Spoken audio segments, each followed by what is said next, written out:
Hello and welcome to the B Button, episode 12. My friends, my compadres, welcome. And as always, joining me this week, we've got the Angry Link. How you doing, buddy? Yeah, getting there as always. Cool. Much gaming this week? Much busting the enemies? Bits and bobs. Getting a bit of the Pro Evil. That's generally always a staple. I mean, that's why I buy a football game. It's solid. One of the games that I will continue to play throughout the year. Obviously when stuff like Destiny and other various purchases sort of seem to fall out of favour and get slightly boring and tedious. Not that chasing a football around a pitch isn't boring and tedious for some, but you know, I've always found it's always a good go-to. But then been rocking a bit of the Division as well. Yeah, finally got it up to level 30. Obviously you jumped on the help last night. Yeah, I mean, Kuth were running support and generally... Well, I was kind of I'm going to hide back here because I'm a bit underpowered. So basically what we did was we joined your game and then OP'd all the enemies so you couldn't really do anything. And no, there was the occasional guy that I'd I'll finish him off. Phrasing, boom. A quick jerk and he's done. Yeah, but level 30 now, done. Yeah, well obviously there's still to push it onto level 31, isn't it? And then it stops then, isn't it? You fill up the bar, yeah. So... Yeah, cool. And you've got a few more little missions yet to finish off storyline, get your dailies available? Yeah, I think I've got the final story mission to do. It's pretty epic, actually. Yeah. So I might have to crack on that later. Cool. Get over and done with. Yeah. I've been on the Division as well, as we were just having a look at one of my video escapades of last night. Oh, that's insane. Deal into that a bit more later, but yeah, Phoenix credit hunting, getting myself a high power sniper rifle. Just pushing on to level 50 in that dark zone. Damn, that's been a mission and a half. Did 7 levels last night. And I think they do need to sort of sort out the balance in it, really, because it seems the games are really small, but the setbacks are massive. Yeah.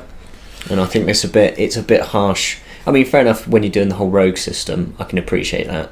That you want them to be extreme. Yeah. To sort of kind of discourage people from doing it, but at the same time, just when some random rioter just pops in behind you, and I've had some really, I'd say unfortunate, I'd say poorly designed, whatever you call it, either which way, some bad spawning situations. But yeah, because normally in games though, that it's if you're in the area, they won't respawn directly behind you till you're sort of out of visual sight, and then yeah.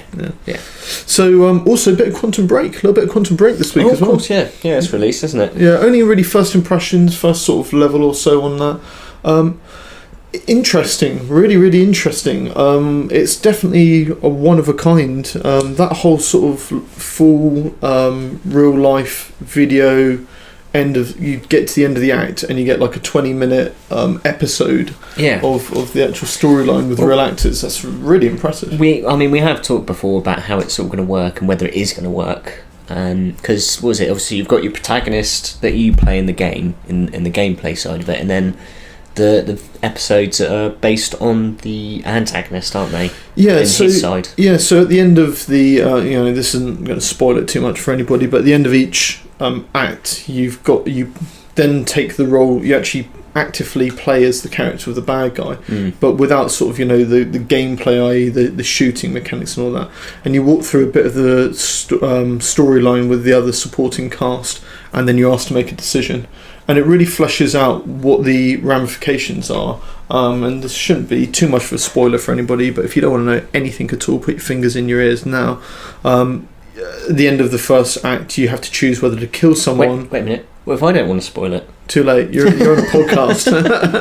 But you either shoot the bird or you do a PR thing and sort of manipulate her to act on the PR. And they really flesh out what the ramifications of each is. Quality. In a visual way as well, not just as in gives you a load of text on the screen. It's really, really good. So obviously we can start to appreciate why it took, obviously it was revealed years and years ago, wasn't it, at E3? This is before obviously the Xbox One had even been released, that they'd announced it. Yeah. So we can see why it's taken it so long for it to transpire. Yeah, and you know the thing is, they talked a lot about, if you read any of the reviews, a lot of people are saying, you know, the cast, the voice acting, the storyline's really solid. It is. It's really good. It's I'd say it's like a Netflix TV season. You know, it's really done in good quality. So really impressive. And then I guess the final thing I did this week was I pre-ordered Battleborn. Oh, you've gone for it? Yeah, because the beta's available on the PS4 now. But there are some issues with it. No doubt. There's a seems to be like some kind of queue system to get on, so you could be waiting for a while until someone else pisses off. Fantastic. But yeah, it'll go live for everyone next week. Cool. It wasn't hideously overpriced. The game with the season pass was £63. That's not bad. So that's what, like you say, 35 quid for the game, and then you can buy the game at Shop 2. Other retailers are available for £45. That's a really good season pass price then. Just the game on its own. No, so obviously, if you're talking 45 quid for the game, and then less than 20 quid for the season pass. Blinding. EA should take, and well, pretty much every other fucking company out there should take a note. Yeah. If you're going to charge me 40 quid for a game, half a game's worth of season pass should not be the same amount of fucking money. Bastards. So we've got our beef started with already. Yeah. We can skip that one this week. Exactly. Right, let's hit the Bullet Bills Big Three. Let's.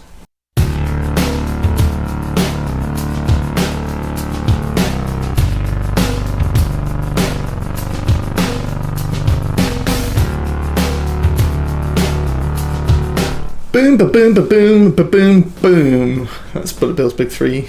We're not going for the machine gun sound this week then. I'm sure I'll shoehorn it in next week or something like that. I was thinking about maybe a bazooka sound this week, but is that sort of a or maybe but yeah, couldn't quite bring it up.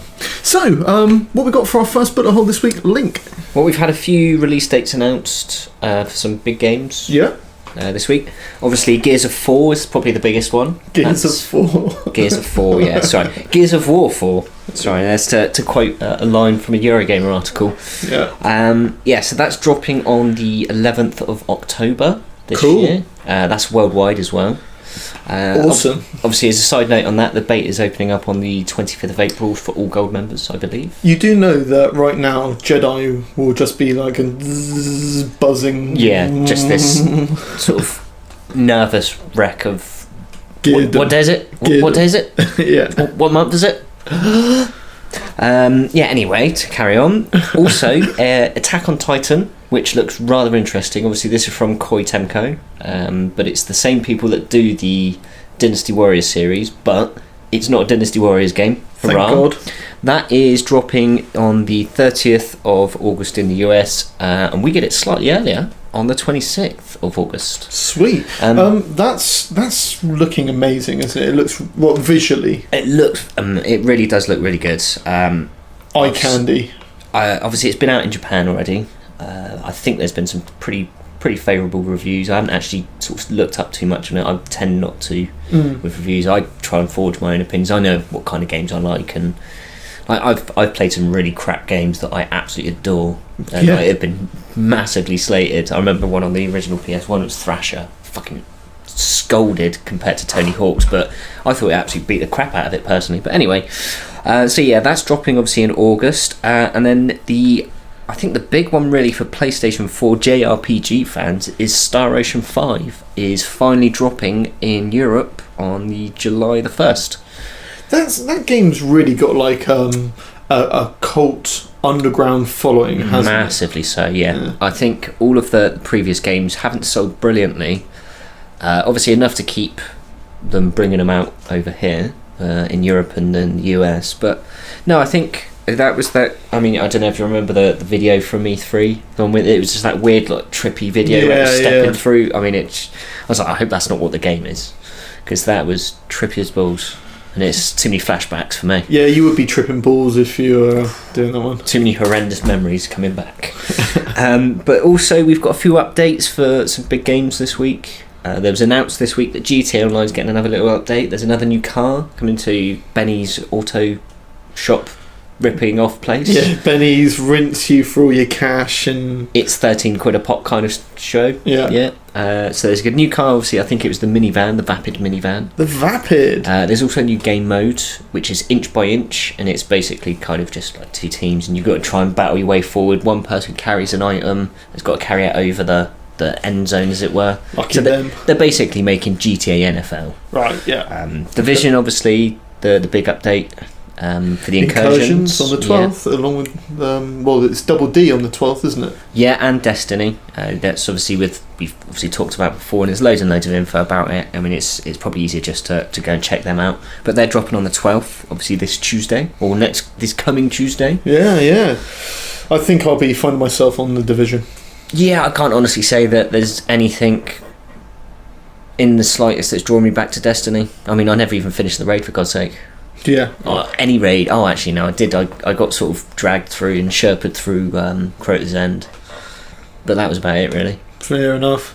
But yeah, no, Division's obviously an interesting one because they're changing a few bits. You've got the trade system. There's lots of changes going on in that, isn't there? Yeah, they're nerfing, obviously, the crafting. So if you've got any materials, get them all fucking high-ended. Rinse them now. Because it's going to be ridiculous next week. Yeah. I think it's 200 greens to get it 1 high-end God gold. Damn. No, that's what it is now. Oh. It's going to be 1,500. Oh my God, that's ridiculous. So that's obviously turning greens into blues and then blues into golds. It's fucking ridiculous, like you said, that all redonkulous. Damn. Yeah, so we've obviously got some big updates to keep people coming back to their games, hopefully. Well, we'll see what happens. I mean, we'll probably be giving a little bit more of an update on what we thought of the updates next week. I think it's probably prudent that we do, really. I think some opinions would always go well. Yes, that's what we're here for. We're here for opinions. yeah. I guess you could say that. So what have you got for us this week, though, Mark? Second bullet hole this week is all about something which has sort of crept up. I mean, so what always amazes me is when gamers people who love specific games, we're talking about the older NES stuff and the 8-bit sort of era, how they're still hammering them now. And it was only this week that somebody found out that in Mike Tyson's Punch-Out, which is basically Punch-Out, and they just branded it with Mike Tyson around to sell a few more copies, but a 29-year-old game, they've found an Easter egg in it after all that time. I mean, having a look at this earlier today, and it's quite shocking to think that it's still sort of carrying that much gravitas and that people are determined to find the best ways through it, because it's notoriously difficult. Yeah. I mean, if you, like, people talk about bullet hell games and, like, shoot 'em ups, I mean, that is a bullet. It's a punch hell. Yeah, it really is, because once you get to Mike Tyson, you are going to lose. I don't think I've known anybody to beat Mike Tyson, because he's an absolute bastard. Yeah. Just throws the most random combinations of punches and just sparks you out every time. I mean, Punch-Outs, they did a remake of it on the Wii, which was great, and I kind of digress already, which was really solid. I absolutely love it. It's really well done. But it was back in the NES days, this was like the hardcore of boxing games for just your sheer sort of typical Nintendo dodge B, dodge A, simple, B, A. Yeah, simple gameplay mechanics, but done and designed extremely well. Yeah, so what they found is, or one particular player has found, is that when you're fighting Piston Honda or the Bold Bull, everybody knows that. Well, I say everybody. Most people who play the game know that there's an opportunity to do sort of a one-punch knockout, sort of the glass jaw, whammy, you're down, motherfucker, woo, sort of punch, and. They found that there's an actual visual cue in the background about sort of 6 or 7 characters in the crowd on the horizon. You can see a bearded guy, a bearded charmer, if you will, and he gives a nod just at the sort of the time when you're supposed to. He's calling it a duck, but it's not. It's a nod just at the point where you're supposed to hit the button and knock him the fuck out. Nice. So I just love the way that this guy's still playing this game now, and he's like, wait a minute, there's something new. A 29-year-old game. I like the idea that the programmer or the designer of the game is sat there thinking they still haven't found it. The schmucks. How more obvious can you be? The crowd doesn't move apart from that guy. Yeah, amazing. Which also on sort of like the whole digging things up from the past and sort of, the retro-ness. Yeah, exactly. We also found out that Beavis and Butthead had a video game, a sort of a side-scrolling / up-screen scrolling beat 'em up, which they basically put into the arcades and was just fell away into the ether. Yeah, obviously this was at the height of the popularity. It was just before the film came out, wasn't it? Beavis and Butthead Do America. Obviously it was Atari 6. Yeah, 6. Because obviously it dropped off the face of the earth after 97, really, wasn't it? Yeah. Was the sort of grand finish, really, as it finale. were. Mike Judd who did it, wasn't it? Yeah, obviously he went on to Mike Judge. Yeah, obviously he went on to do King of the Hill. Yeah. Which is obviously one of the characters from Beavis and Butthead was the basis for Hank Hill. Yeah. The propane salesman, yeah. But wasn't it? Because obviously reading the story, that they had like 8 units all built and ready and 12 cabinets, and it's so basically there's a arcade which is called Galloping Ghost Arcade. They're in Brookfield, Illinois, if you feel like just popping in. Quick jaunt. Yeah, but what they do is they take older cabinets and they restore them and such like, and they basically found cabinet number 9 of this Beavis and Butthead game, and had to buy themselves a 3DO, which is what the sort of it was running on at the time. Was it like no, it's the Philips 3DO, wasn't it? Yeah, so it's like another one of these classic Atari games which just fell into the ether and was never sort of became anything. So like most of their games, really. Yeah, exactly. Since ET, basically, it's been a downward spiral. Yep. Them and licenses, they just don't mix. No, they don't. So this guy's obviously just pulled apart 3DO, managed to get it running on that, restored all the cabinet. It looks amazing, like even silly little things, and you can tell they were referencing some of the movie stuff at the time, because just when it starts up and you've got to put your change in to sort of play the game, it's like, yeah, put something in my slots, and all this sort of stuff. But yeah, it looked great. It's like a full game. Did have good use of the license then? Yeah, with lots of referencing and in jokes. Yeah, really, really good. I was properly impressed by it. I'd love to see that sort of make its way over to a sort of MAME or something like that to be ported. I'd love to have done that. I would probably imagine now that it's been found, it's not going to take long. Someone will go in there and just sort of scarf the disc out, because obviously being the 3DO, it should be disc based. Yeah. If not, then it's obviously just burning the ROM and getting a copy of that and ripping that. Of course, we would encourage you to pay all appropriate licensing fees. Yeah. I don't know how you'd go about it though. No, nor do we. I know the old laws with ROMs is you could legally have a ROM as long as you owned the game, because you could claim that you didn't want it to wear out. That was always the get out of jail cards. Well, looking at what that guy did with the cabinet, it looked amazing. No, it does. It looks pretty much brand new, but from going by how popular, or the fact that it didn't even get released, it shouldn't really have been in that much bad nick anyway. 12 units, that's not a lot. But even like the buttons on it and stuff like that, it's like, instead of like kick, it's like kick ass, and, stuff like that. No, fair play. So the people who designed the cabinets have actually sort of taken good inspiration and used a lot loads of little power-ups as well, like chewing tobacco for spitting it at people, or like putting your t-shirt over your head if you're Beavis, and doing the conholio and all this sort of stuff. Yeah, brilliant. Cool. So what we got for our third bullet hole, Link? Well, obviously we were talking about Quantum Break earlier. Yep. And anyone who pre-ordered got a copy of Alan Wake's American Nightmare. I sure did. But apparently the 2 expansions for Alan Wake have become free. They have. We've actually done a little bit of research. We actually bothered to test this beforehand. Is this going to be like the great Red Dead Redemption debacle? It's still on my Xbox One. So yeah, obviously the Signal, which I think was the first one, was released, and then the Writer, become free on the store. Yeah, these are crucial bits of DLC. If you didn't sort of own it really expands the narrative and the universe of it, isn't it? Because obviously Remedy have said themselves that they really want to go back to Alan Wake. I mean, he even went to Microsoft and said, we're going to do a sequel then. And obviously Microsoft's kind of pushed them off to do something new, and obviously what became Quantum Break. It's funny because on the very first act of Quantum Break, you're running through the library and you enter into like a professor's lecture room, with all the like stacked chairs and such like. On the whiteboard, just loads of Alan Wake stuff. Oh yeah, it's littered. Yeah. Quantum Break is littered with it. And even when he walks past you, look at it and he's like, Alan Wake, I really like this guy's stuff. And it's like, they're really pushing hard for it. Well, it's almost it's like those things that a lot of films and TVs do, isn't it? They've like Quentin Tarantino does it with all his films. Everything is in a shared universe. Obviously, Vincent Vega, and it's been much sort of talked on YouTube videos and whatnot. But yeah, I was checking some of that out earlier in the week about how it is all based in the same universe as Max Payne and all of that kind of stuff. Well, maybe not Max Payne because that's obviously now a Rockstar Take-Two property.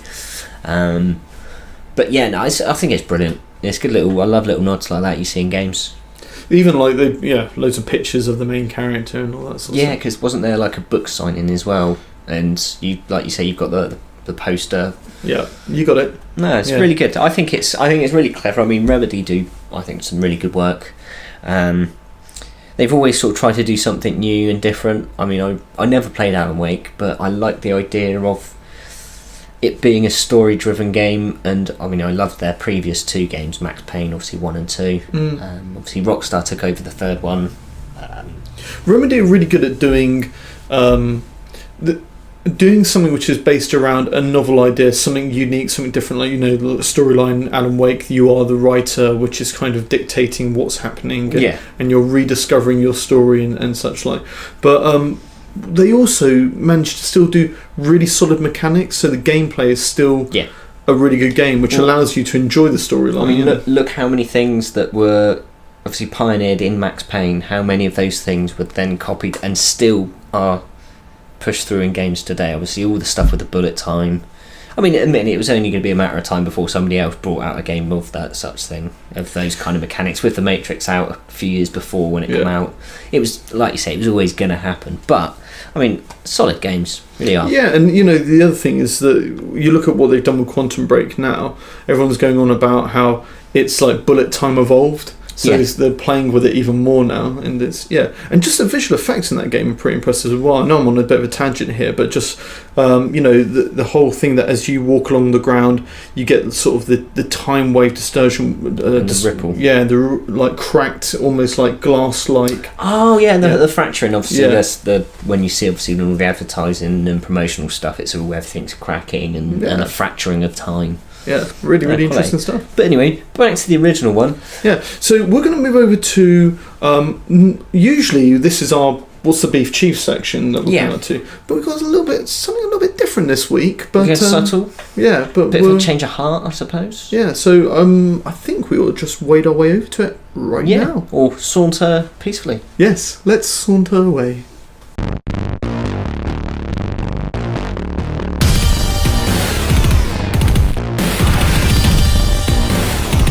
Okay, so here we are in what is usually our What's the Beef Chief, where I get vexed and ratty and usually calm me down about corporate bastards rinsing us and pissing us off. Some trivial bullshit that doesn't need to go on. But for 10 to 15 minutes, but we do nevertheless anyway. Yeah. Well, they keep pulling out their shit, so we keep having to swallow it. But this week we're flipping it, because this week this is going to be entitled our What's the Peace Chief. Yeah.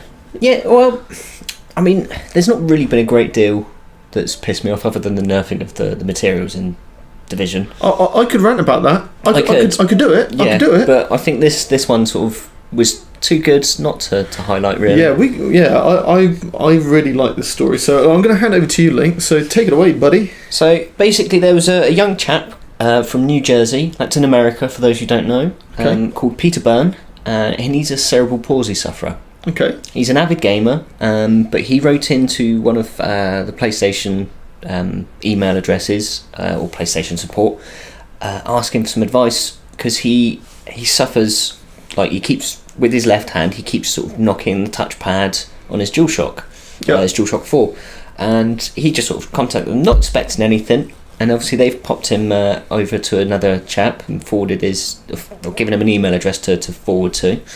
And this guy named Alex Nawabi has sort of come to his rescue, really, and they've created him a custom controller. Wow. So, I mean, I've seen quite a lot about sort of custom controllers for those who are disabled and don't have use of sort of either all of their digits or both hands or something like that. You know? There's some restriction on their ability to use or function. Yeah, on gaming, you know, on control pads and stuff. And this isn't something which is done easily because... No. This takes some serious amount of effort and work. I mean, I'll go into it a bit more. So what I'm going to do is just read out his Facebook post. This is Peter's after he received his package. So here we go. I figure I will share this story with everyone because it is too good not to share. When I use the PlayStation 4 controller, my game constantly pauses because my left hand hits the touchpad, which is frustrating for me. Around 2 weeks ago, I decided to message PlayStation support, and they gave me this email address and said to tell them my issue and wait for a response. A man by the name of Alex Nawabi from PlayStation messaged me and told me he was taking my matter personally and not on behalf of PlayStation. So obviously he's already really liked the story and thought, I've got to do something about this, which is really good. I explained to him my problem with the controller as well as the condition of my cerebral palsy. I even had to give him a visual of what my left hand looked like when I was gripping a controller. After a series of back and forth emails, Mr. Nawabi told me he was ordering some parts to come up with a solution. He emailed me last week saying that he had tried to come up with a solution but it couldn't work. However, he would send me a PlayStation goodie box anyway. I received that box today. Inside was the modified controller especially made for me in this letter. I honestly got choked up reading this letter as I did not expect anything like this to happen. Mr. Nawabi really cared about my situation and did this on his own time to make my experience better. I honestly cannot thank him enough for everything he did for me. Thank you, Mr. Nawabi, it really means a lot to me. And obviously then you've got the letter from Alex explaining obviously what he'd gotten into and how much he'd achieved with it. So obviously I'm going to read that out as well. Obviously bear with me, I'm scrolling through on my laptop and its hideous touchpad. Right, so here we go. Peter, my apologies for the white lie I told you, but I felt this surprise was too good to ruin. I was able to come up with a solution for your gaming stroke controller problem. Inside is a controller I specially modified just for you. I disabled the touchpad and rerouted the touchpad's button to the back of the controller. You'll notice it on the back right hand side. It took 3 controllers to build, 10 plus hours of labour and the reworking the concept to bring it to life. And a few moments of frustration, but I did it. A few things to note. Since I've torn this controller, blah blah blah. It basically goes in to say that his warranty is obviously ruined, but he's also he's making a couple for him. So if that one breaks, he's got another one to send it to him. Wow. I mean, I think it's something that doesn't get highlighted enough. Really, when you see this is something it's not PlayStation have said you've got to go build this controller for him because otherwise it will look bad. It's just this guy's heard this kid's story, felt somewhat not remorse, but he felt that he could do something about it, and he's gone out of his own accord in his own time and done this. And I mean, it's superb, and I mean it shows you the sort of caring that can happen within the gaming fraternity. Yeah. I mean, this is something pretty special, and just here at the B button, I know both Link and I want to tip our hats to Alex because just making that effort to go that little bit further, just to help someone out. I constantly, I always, I love gaming. It's an integral part of my life. It's something that I do on a daily basis. And I'm always wondering, in a worst case scenario, a while ago I suffered with migraines. I was having difficulties with sort of photophobia and bright lights and such like. And it was actually the point where the Xbox One was released, and I thought, oh God, if I can't play video games anymore, like some sort of like digital smackhead, I was like, what am I gonna do? But I really didn't want to let this hobby go. It's something I really genuinely enjoyed. I preferred it over my massive heroin addiction. I felt it was probably the better of the two. Heroin's always take, isn't it? Yeah, it is. Never gives anything back other than that wonderful sense of euphoria. We joke, of course, but it is something which is pretty important to me, and I wouldn't know what to do if I wasn't in a position where I could game. I have a cousin who also likes playing video games, disabled, also struggles with the controller, and so I really do recognise the frustrations that can happen when everything's obviously designed around having two hands and being able-bodied, functional fingers and being able to reach all the components. So how I struggle at times sometimes.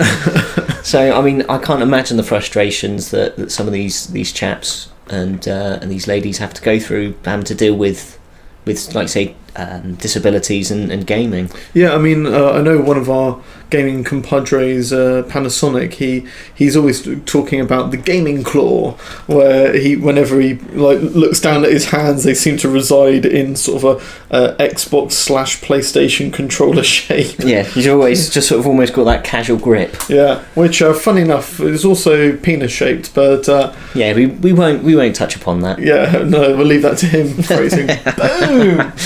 But yeah, so somewhat of a short what's the piece, but I think we really wanted to highlight it. We just thought it was such a fantastic. I mean, I did also see, speaking of obviously disabilities, there was a chap, a blind chap, who's actually got up to really high ranking on Killer Instinct. Yeah, that's right. Yeah. And like reading an interview about how like it's when he beats people online. This is obviously everything's online and it's all done through audio cues. Yeah. And like people can't believe it's like how did you beat me? He's like, you're going to be really pissed off now when I tell you that I can't see. I really hope he plays as Kenshi, the blind character, as well, just to really put the icing on the cake. But no, I thought it, like you say, it's a brilliant story.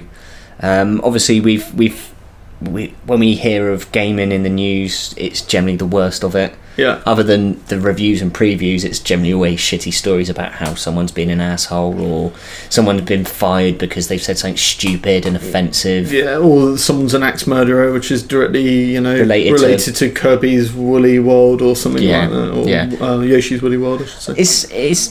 It's nice to see that there's a bit of heart and caring. Yeah. Because I mean, let's not sort of joke about it, but like most game developers do really give a shit. They really do. Like you don't work 60-70 hours a week crunching to make a crap game just because you want to make a crap game.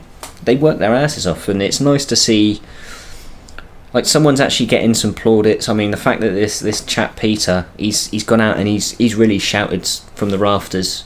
I mean, loads of sites have picked it up, and everyone's got nothing but sort of really good thanks and kindness for old Mr. Nawabi. Yeah, I mean, we're always very vocal when we're getting shafted by the gaming community, and we're always encouraging people to obviously speak with their wallets and not to encourage hideous choices that gaming companies make. But equally, I hope people sort of wave a flag over this as well, and just bring everyone's attention that we can help each other out. We should be doing it. Yeah, I think it's just a really nice, delightful little story, and it's hobby it helps Peter enjoy his gaming more, because I think the more and more that people game, the more and more serious this hobby of ours will be taken, because obviously you go back 15 years and it was the dwellings of basement dwelling teenagers that should get out more into the sun.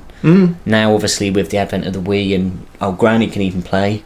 And it is getting more and more mainstream, obviously, with casual games on the iPhone and stuff like that. Gaming is becoming more and more mainstream. Obviously, it's been the most profitable entertainment industry for the last 5-6 years. I mean, in the UK alone, it's worth £4 billion. It dicks music and cinema combined. Combined. Apart from maybe Disney's. That's like pretty much the only things that can compete in terms of money. Well, and it's mostly just based on EA season passes and EA access. Oh yeah. Ultimate Team, yeah. So here's a little bit of beef. Fuck you, EA. Right, there we go. Yeah, cool.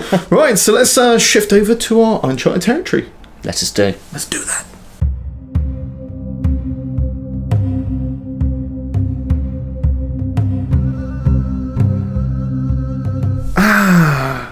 It's Uncharted territory voice. Oh my god, I can't believe I'm still milking this cow. Okay, so Uncharted territory, we like to just neander, womble, wade. Got to be more than that, Link. Come on now. I suppose it's just sort of amble and maybe doggy paddle our way through the waters. It's definitely a doggy paddle. Yeah. Well, if you can, a breaststroke. Phrasing, yeah. Well, what you don't see is it's all calm up on top, but it's going frantically underneath. Yeah, indeed. So, okay, so the idea of this week's Uncharted is really around, for me, the bits which makes gaming epic. What really gets your heart pounding. I had a particular instance last night, which I'll delve into in a second, which really just reminded me why I love gaming, what really pushes my buttons. And I'm not talking about the things which is like an epic slog which you finally complete and you think, oh, thank fuck that's done, like collecting 20,000 shards of this. Basically, like if you play any Ubisoft open world game. Yeah, exactly. Here's 256 little pointless things to collect that you'll get nothing for. Exactly that. So not stuff like that. We're talking more the things which you're like, holy shit, oh god damn sort of moments. When you put the controller down, you lift up your hands, they're still shaking, you think, I need to go and sit down and just in a quiet room somewhere and calm down and maybe put on something fluffy and nice. And go into the fetal position, exactly that, yeah. So last night, waxing the Division, but of course, and whilst I was playing it, I was missioning around the Dark Zone on my own, and that in itself can be fraught with all sorts of issues and problems because you're getting hunted by rogues, the enemies are pretty tough and rugged, they spawn in wherever they like, that you get surrounded quickly, it's easy to get bum rumbled on the Dark Zone very easily. And I was missioning around, it's about 1-2 o'clock in the morning, and I started just thinking, I'll just quickly go over there and fight that guy and beat him. And it just turned into like a 35-45 minute marathon of fighting for my life. I had to sort of scribble down some notes at the time because it was so sort of like, oh my god, that was epic sort of thing. I noticed when I was missioning around on the map, I was in the very lower part of the Dark Zone, and which is the easiest section. And I noticed that I had some rogue characters, and those of you who don't play the Division, rogues are basically other player characters who've decided that rather than fighting enemies, they're going to go fuck over other players and take their shit. Yeah. Completely allowed in the game. It's what sort of makes the Dark Zone a bit more interesting, really what makes it quite a clever dynamic. So I noticed they were in the bottom half of the map, and I thought, okay, I'm going to try and stay away from them. Got in a little bit of a ruck here, noticed them moving a little bit on the map, got in a little bit of a ruck there, noticed them sort of closing round a little bit but not necessarily getting closer. And what had become sort of apparent to me is that this server that I was on was really sparse and there was actually nobody about. Yeah. So it was just kind of me and these two rogues who are sort of slowly tracking me. So basically you're kind of fucked. Yeah, well, exactly. They're looking for some action, and that action was me, basically. So I got into sort of a few scrapes and picked up some gear, wanted to extract it, did that, got piled on by a load of enemies, fought for that, managed to get the gear extracted, noticed these guys were sort of moved a little bit, picked up some more gear, thought, I'll extract that. So I did 2 extractions in the same zone, which basically just is like, hey, come and get me, come and kill me. Moved on a little bit further up the map and entered into an area where I thought, I'm okay here. Killed some guys, somebody spawned in behind me, fought for my life, just about got around that. Went into another section which was like a quarantine zone. As I went into there, trying to sort of move away from the map, these guys are now getting closer and closer to me. As I've gone into this quarantine zone, I've noticed that there's like a shitload of the sort of the flamethrower, the cleaners, with the 2 large bosses, like the 2 guys who carried gas tanks who work as a team. So they were tracking me through the map. I've had to backtrack a bit. I've tried escaping one way. It was a dead end.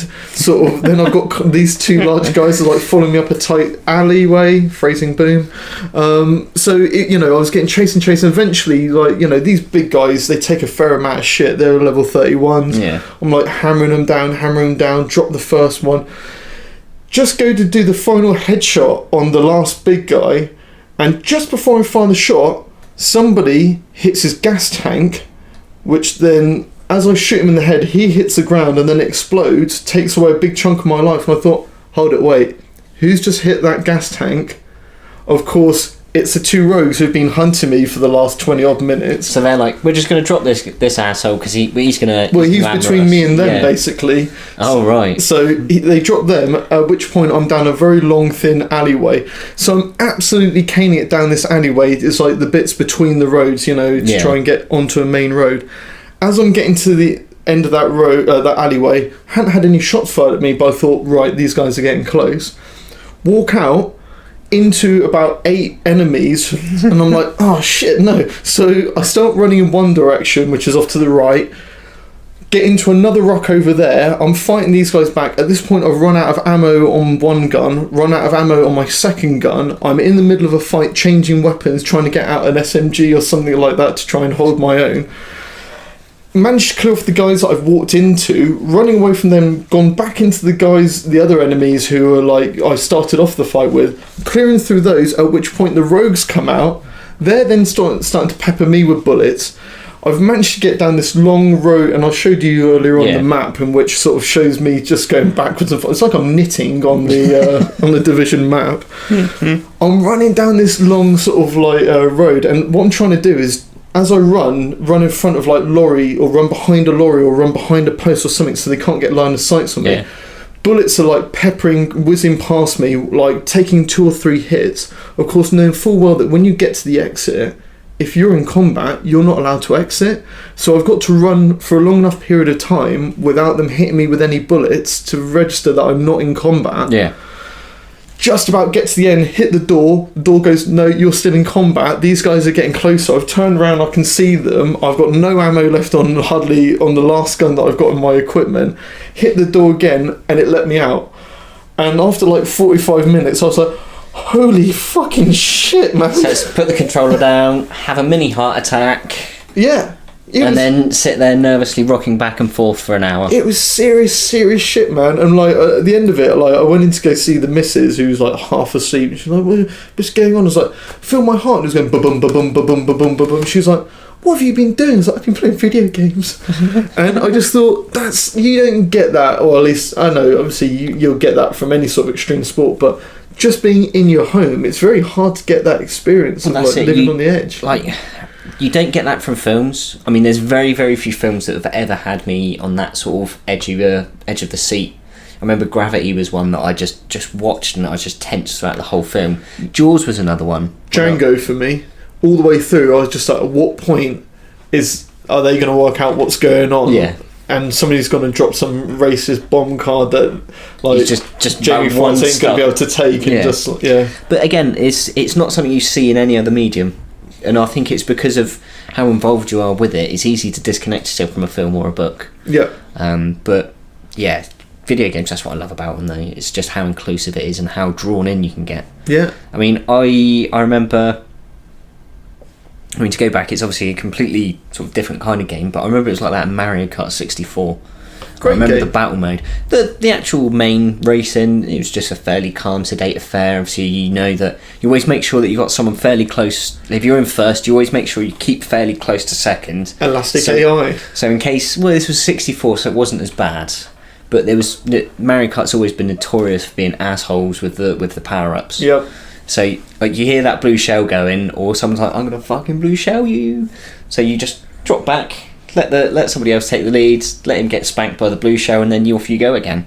But it was the battle mode, and I mean, this was at a time when me and my friends, we didn't have 4 controllers, and then when we finally got that third and fourth controller in it, and it was just a melee of green shells and red shells, and I remember just how tense I used to get. I mean, this was me as a 16-year-old kid, sort of thinking, I'm gonna have a fucking heart attack in a minute. I mean, it was brilliant. I love that. It's possibly like my favourite multiplayer of any game. Yeah. Just because of just how much fun and the ups and the downs of it. And yeah, I mean, when we discovered that when you die, if you're a third or fourth or third, that you can turn into a little bomb-on. Yeah. And that was brilliant. I mean, I love that. You just sort of... And you'd be... Say you're down to, like, your last life, and you're caning round, and you've got one other person to kill, and he's maybe got 2 lives left, and you get that last life down, and... Like you say, he's now on 1 and you're on 1, and you're battling around, and all of a sudden this little bomb comes around the fucking corner, and you're trying to dodge it, and he's still got 3 shells, and you just... it's literally, I've never been so tense as a 16-year-old kid. Like, I could have been in a room filled with supermodels and whatnot. Of all of those sort of moments when you're a 16-year-old kid that you dread, nothing was as tense as that as I could have ever imagined. Yeah. And it was just sheer brilliance. I loved it. Great stuff. Still my favourite multiplayer experience of all time. Nintendo do some amazing stuff for that. It's the one thing that I miss about the couch, like split screen multiplayer. Yeah. I love that sort of sitting on the couch and, like, I mean, we used to do it. Yeah. You, like, someone's being a complete wanker and just completely bossing you, so you just reach over and you just sort of fiddle with their controller. Yeah. Or even better, you sort of just yank on their controller cable and pull their controller out. But you do it slightly with the foot so they don't see you do it. Yeah. But I love those experiences, and it's kind of one that I miss, sort of really do miss. I mean, talking a little bit about Nintendo, one of the ones which for me sort of epitomises that whole sort of like tense sort of gaming situation was one of our listeners, Mossman, who's I used to share a flat with him a while ago, and he we were playing Toadstool Tour on the GameCube, and it's Mario Golf, and there was to get one character, PT Piranha had the longest drive, so he was the one which was really going to allow you to just boss all the scores and just sort of nail it. And to get it, you had to do what was called the Birdie challenge. And for anybody who doesn't know golf or such like, the Birdie challenge is to basically, let's say the average to get to a hole is 3 or say 4 strokes. You've got your what is considered the average, which is par. Yeah, and that's par. Well, Birdie is to basically down the ball in 1 less stroke. So if it should be 4, you do it in 3. So the Birdie challenge was to go off tee, land on the green, and basically putt it. Yeah. So whether it was, and most of them were par 3 or par 4s, and therefore you had to do it in 2 or 3. And to get this character, you had to complete the Birdie challenge without failing once. So you had, and initially we were like 9 holes. That's a bitch. It wasn't. It was 18. So we, managed to get our way. Initially for the first week, the two of us were sort of working a similar job at the time, or same place at the time, working nights or days. And you'd come back from a shift, and the other person would be on it, like going, "God damn son of a bitch!" You'd see him just raging out. It's like hole 17. Well, funny you say that, because I watched Mossman basically chip it on the 17th hole, and it landed a fair amount from the hole.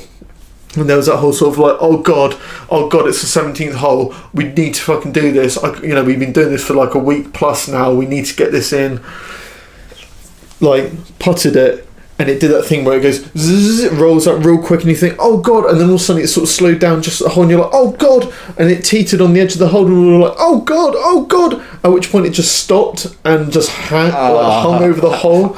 Well, I saw this guy do what I could only sort of explain as the worm. His body convulsed in such a way that he actually hit the ground and sort of did a full. I mean, I generally believe that feeling, that tension that he had in his head, probably reduced his lifespan by about 2 weeks. I generally believe that if not the convulsions, physically affected him, and it's that whole sort of like, living on the edge bit, which you just don't get in many other things. No, I mean, especially Nintendo games of this era. I mean, since they've sort of gone and pushed for the casual money and the casual dollar, it seems that there isn't that challenge anymore, is there? No, I mean, there still is to an extent. There are certain facets of their games that are ridiculously challenging, but there's not. I mean, like with games like Dark Souls and whatnot, you've got those real ridiculous. You're not going to make this sort of moments, but you don't see them in Nintendo games anymore, really. No, they've gone for that whole sort of, hey, if you're in trouble, hit this button, you'll turn into a bubble and get out of trouble. It's not. It's almost like it's just like, well, no, we need to get everyone along. Like the same way that like society has to accommodate for the lowest common denominator, or the most stupid person. Yeah. Like, the reason that we're not allowed to do these things is because that retard can't fucking work out that you shouldn't. Yeah, exactly. And I think it's kind of lacking, and it's missing from a lot of games, because there is that, like you say, that, I mean, there's something to be said about a game giving you what is close to a mini heart attack in terms of how fast your heart is going to beat and how many minutes of your life is being cost because of it. Yeah. But at the same time, you don't play a game because it's easy. You don't play it to just breeze through it, because that's dull and boring. Yeah, exactly. You want it to be a challenge. I noticed you've got one particular game on your list, which I can think of a few heart-beating moments of. Your number 2 for this one, which definitely had me on a couple of instances going ba-boom, ba-boom, ba-boom, which is what, Link? Fallout 3. I mean, I'd never really played a serious RPG shooter at the time. Obviously, this is what I had one on the PlayStation 3. And, I mean, it starts off fairly pedestrian. And you go out and, yeah, you know, there's a few low-level enemies about. You get the raiders. And I remember the first time that I'd met a super mutant. And I've thrown everything at him. I vaxed him in the face, and it's just not even touched him. I remember there was a moment where I'm basically doing a Benny Hill round this. If you could have had the music, it would have been perfect. But I'm running round this guy, or this monument, or whatever it was, this big stone, and this super mutant's chasing me round in the same circle, to the point where he stopped and figured out what I'm doing, and he's gone back round the other way, so I'm running thinking, I'm going to be here for hours, shit, and then all of a sudden he's right in front of me, with his minigun, just fucking opens up on me, and I somehow managed to get away, but, like, that, at the time, I'd never faced tension in a game like that. Yeah. I mean, it was just unreal, and I think it was because I'd picked up some stuff, and I was like, well, I'll just quickly do this bit, and then I'll save it. And I hadn't saved it, and then I run into this bad fucker. And, I mean, that game in itself made me buy Flower. Yeah. I mean, I'd seen it, and I was quite intrigued by it. I liked the idea. So, for those who don't know what Flower is, it's a strange game that just needs to be looked up, really, to describe. Basically, you play as a piece of pollen or a petal, and you've got to go around and pollinate other flowers and plants. Which then they grow. And it opens up other areas. And I mean, it's a beautiful game. It's like, at the time, like every blade of grass on some of the fields was animated, and it was an actual individual. I mean, it's absolutely gorgeous. But I used to play that after, just to bring me down, just to bring my heart rate down. Take the edge off. Yeah, because it was basically like video game meditation, because I'd go from like a 200 beats per minute heart rate to, am I still alive? Yeah. And it used to just sort of kind of settle me down from that, because obviously I'd play till sort of 12 o'clock at night. Obviously I'd have to be up for work the next morning, but knowing that if I just put the controller down after I finished Fallout, be wired. Yeah, I'm not sleeping. But yeah, stick Flower on for 20 minutes, just cruise around and bowl around on a field and sort of calm me down and chill me out a bit. It's funny you say about sort of that saving moment, because the amount of times I've played games where you have to consciously save it yourself, and you think, I'll just go do that. Yeah, and then it'll be fine. Yeah, and you get in no end of shit, and you think, why didn't I fucking save it? I've got all this gear that I've just collected. I really want it. I can't lose, and I know that if I was to go back, it won't be there because it was like a random drop. Yeah. So, for me, one of the ones which, luckily, I didn't have this issue. I managed to, have the whole save just before the battle thing, but was a game that was introduced to me by one of our other gaming mates, a guy called Kia.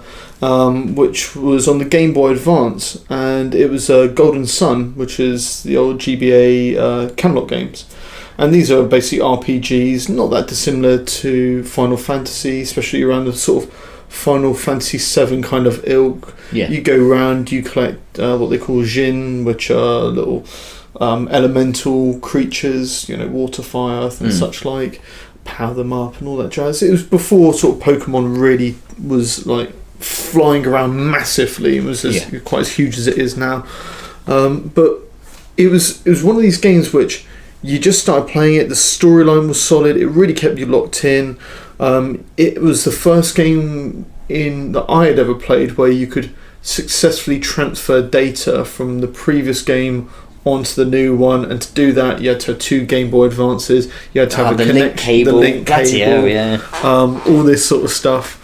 And it was an amazing game, but you have the end boss, and then just as like in Final Fantasy VII, where you've got sort of elemental creatures around the planet that you go and fight in like a desert, this also had like end game bosses, like beyond the end game.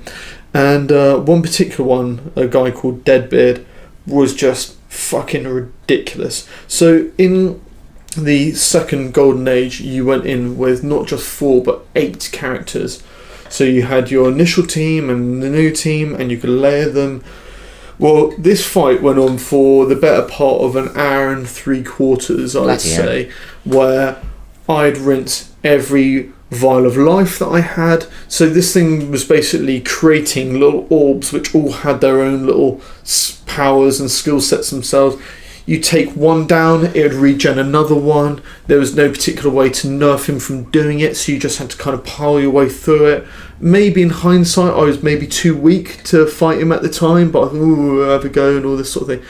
So after like an hour and 3/4 of just walking around the flat, hammering this, just not getting anywhere, I'd given up. Like 8 of my out of my 8, 7 of my team were down, and he was just about sort of like finish me off, and I hit like my final attack and was just like, oh fuck it, there's better part of 2 hours of my life I'm never getting back. One last hurrah. Yeah.